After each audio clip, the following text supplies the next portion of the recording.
未知，我就擔心即係雲福嘅事情，令到嗰個選票會低啦。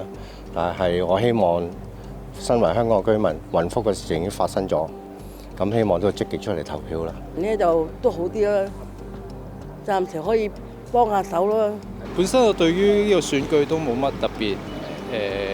期望㗎啦，其實咁所以其實佢如期舉行都對我冇乜影響嘅。咁但係可能對其他居民嚟講話即係真係咁大件事發生咗啦咁樣，咁但係仲有啲咁樣嘅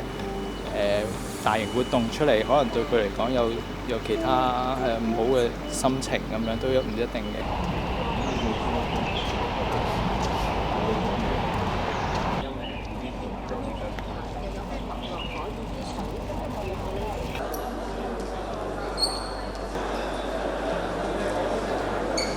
我哋一定係要所有選民都今日出嚟投票，